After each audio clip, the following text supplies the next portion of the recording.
Hi friends, कैसे हैं आप सभी। आई होप आप सभी अच्छे होंगे।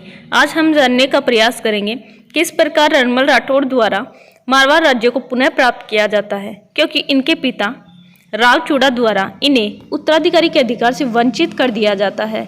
इस वजह से मारवाड़ राज्य रणमल राठौड़ के हाथों से चला जाता है।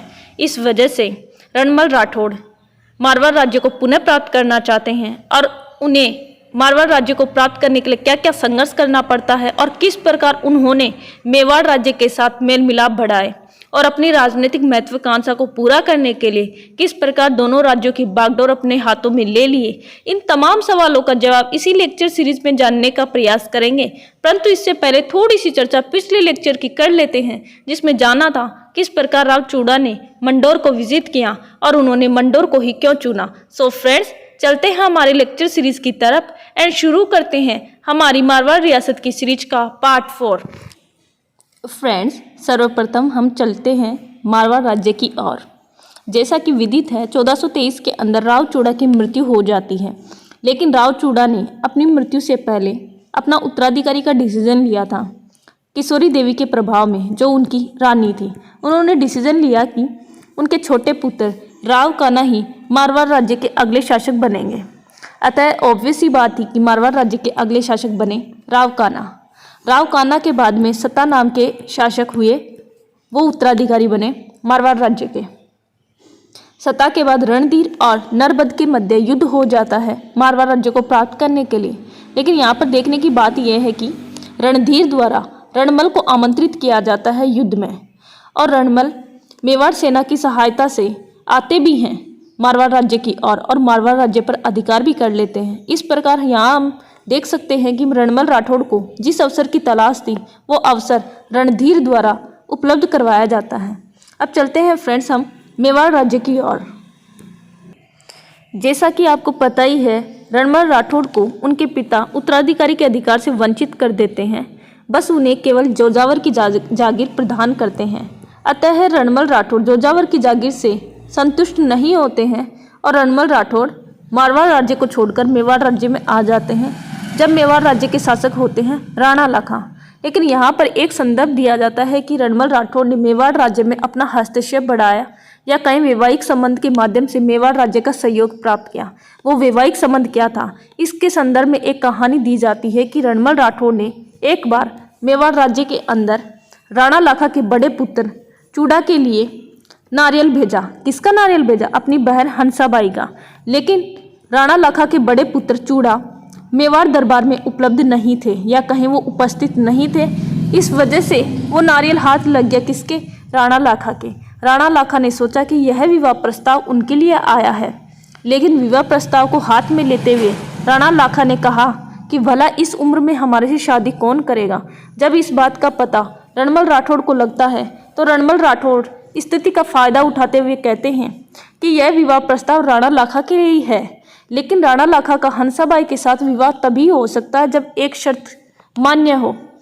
वह शर्त क्या थी?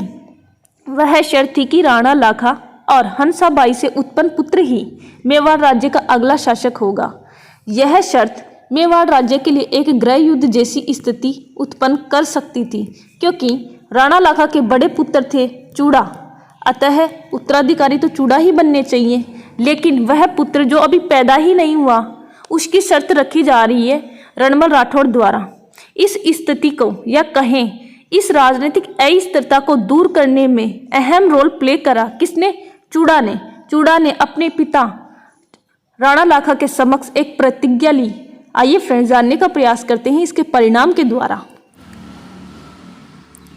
फ्रेंड्स, राणा लाखा के बड़े पुत्र चूड़ा ने अपने पिता राणा लाखा के समक्ष यह वचन लिया कि वो आजीवन विवाह नहीं करेंगे। इस वजह से मेवाड़ राज्य को गृह युद्ध या कहीं राजनीतिक अस्थिरता के परिणाम से बचाने में इन्होंने अपना अहम योगदान दिया। इसी वजह से इन्हें मेवाड़ का भीष्म पितामह कहा जाता है। क्यों कहा जाता है? चलते हैं फ्रेंड्स महाभारत की ओर। महाभारत काल के अंदर देवव्रत नाम के एक व्यक्ति हुआ करते थे, जिनके पिता शांतनु महाराज थे। शांतनु महाराज हस्तिनापुर के राजा थे। उन्हें प्रेम हो जाता है सत्यवती से, और सत्यवती के जो पिता हैं वो यह शर्त रखते हैं शांतनु के समक्ष कि शांतनु का विवाह तभी हो सकता है सत्यवती के साथ जब सत्यवती से उत्पन्न पुत्र ही हस्तिनापुर का अगला शासक बने।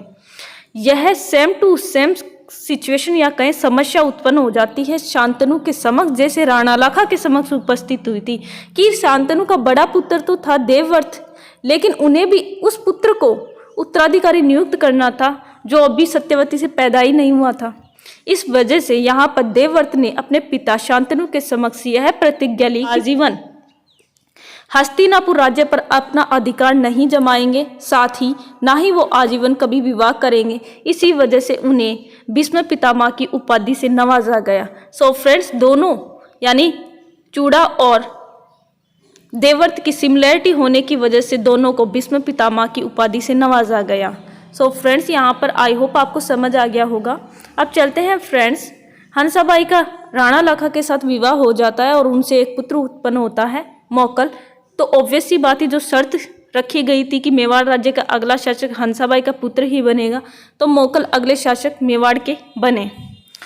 लेकिन राणा लाखा ने अपने बड़े पुत्र चूड़ा को मेवाड़ राज्य का संरक्षक घोषित कर दिया था।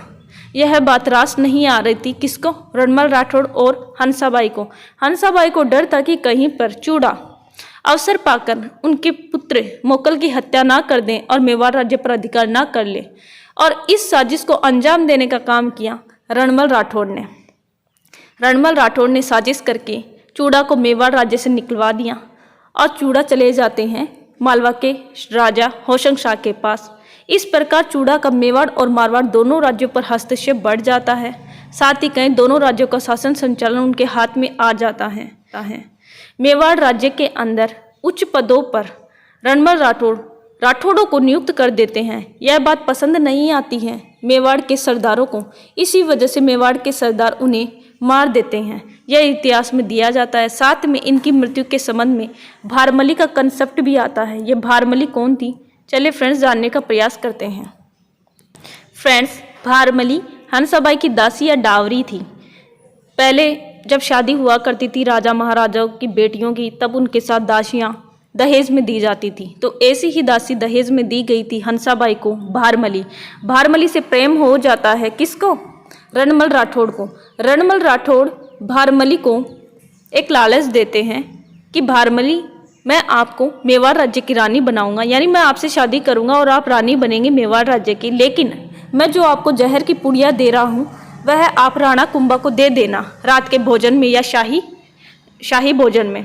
भारमली की देशभक्ति जाग जाती है और वह जहर की पुड़िया राणा कुंभा को ना देकर रणमल राठौड़ की शराब में मिला देती है। इस वजह से रणमल राठौड़ की हत्या हो जाती है। यह भी इतिहास में इनकी हत्या के संबंध में संदर्भ दिया जाता है। आई होप फ्रेंड्स आपको समझ आ गया होगा। सो फ्रेंड्स, यदि आपको हमारा लेक्चर पसंद आ रहा है तो सब्सक्राइब करना ना भूलें, बेल आइकन को प्रेस करें ताकि समय पर नोटिफिकेशन मिलता रहे। साथ ही लाइक भी करें एंड शेयर भी करें। मिलते हैं फ्रेंड्स जल्द ही हमारे नेक्स्ट लेक्चर के साथ। Thank you guys.